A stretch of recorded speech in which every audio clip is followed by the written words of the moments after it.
Opinion: will Ben Marshall emerge from the shadows for City in the FA Cup? Picture, Paul Chesterton. Focus, Images Paul Chesterton. The magic of the FA Cup. You just can't beat it, can you, City fans? Can you? Anyone? Everything about today's third-round tie with Portsmouth points to it being a complete sideshow to the real focus of this season, but I'm actually quite looking forward to it. It's been quite a while since there's been a Canaries game without any tension, without a nail-biting comeback, or the game still being in the balance as we head into the final stages.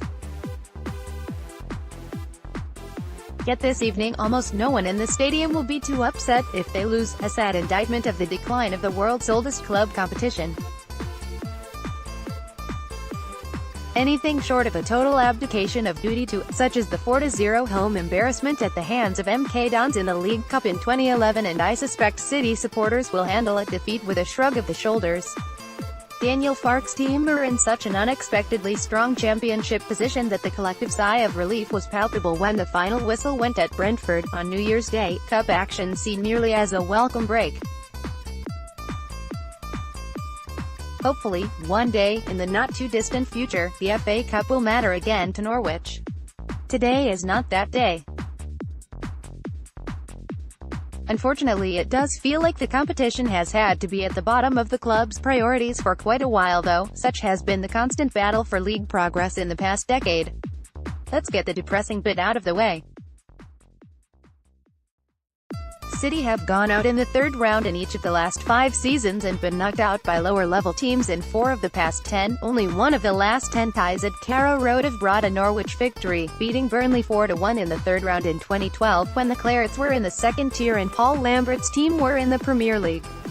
There are plenty more nightmare FA Cup statistics since the club's last semi-final appearance in 1992, but let's just sum it up by saying, it's not been a competition which has brought much joy in that time. Felix Passlack has been restricted to League Cup appearances so far this season. Picture, Paul Chesterton. Focus, Image. However, that doesn't mean there's not plenty of interest and intrigue in the players Farke picks. It seems almost certain that City's head coach will make wholesale changes, given he already has injury worries over players as important as Jamal Lewis, Alex Tettey, Moritz Leitner, Marco Stiepermann and Emi Buendia. Add to that the probable desire to give Max Aarons and Todd Cantwell a rest, and the amount of football Tim Klose and Teemu Pukki have played this season, and you aren't left with much of a team. So it's time to find out what some of the fringe players have got to say for themselves. Felix Passlack, signed amid plenty of hype for his teenage exploits at Borussia Dortmund, is certainly a player causing confusion. He started all 4 Carabao Cup ties and offered a mixture of bright attacking urges and lightweight defending.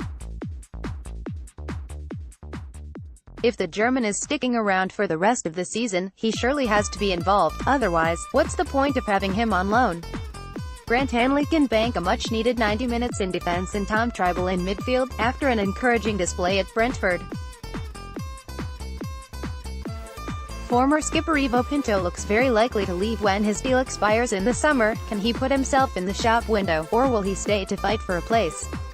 What about Ben Marshall? Signed for £1.5 million in the summer but has made just 6 appearances and been on the bench for 11 of the last 12 league matches without appearing to even be close to coming on.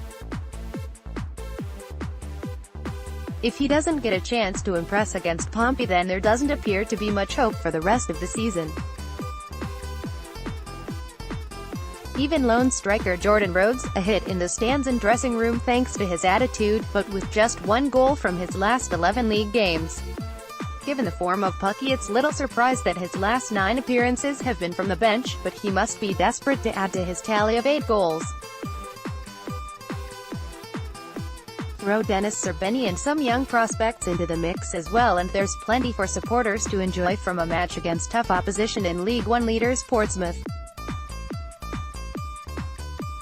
And if it just adds to the miserable FA Cup record, then, sorry traditionalists, but it really won't worry me. If City get through, it will be down to the same group to keep trying to force their way into the league team and show Farke what they're made of.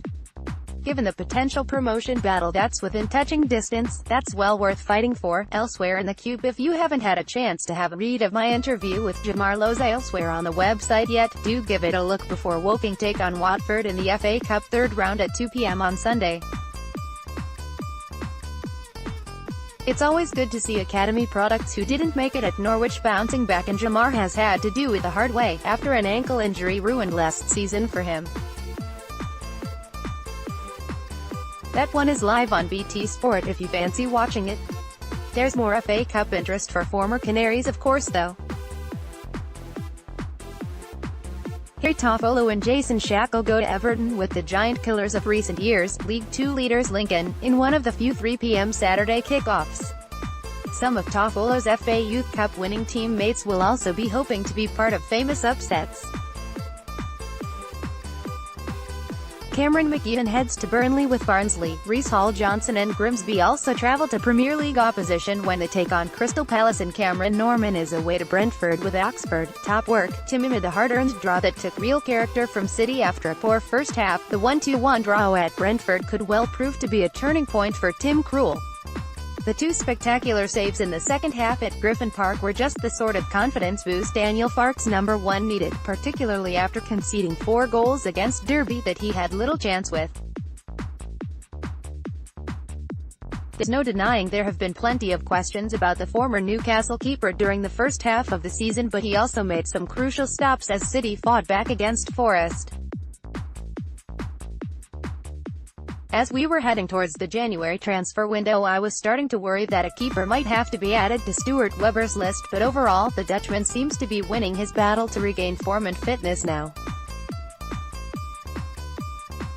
He's come back from a horrible injury, so those saves at Brentford felt like big moments, when City are clearly going to need a dominant keeper in these next few defining months. The latest Pink Gun magazine is out now, which can be purchased for £3.99 here, with free UK delivery, and you can download the Pink Gun app from your mobile device's app store to get exclusive insight and analysis from our Canaries correspondents.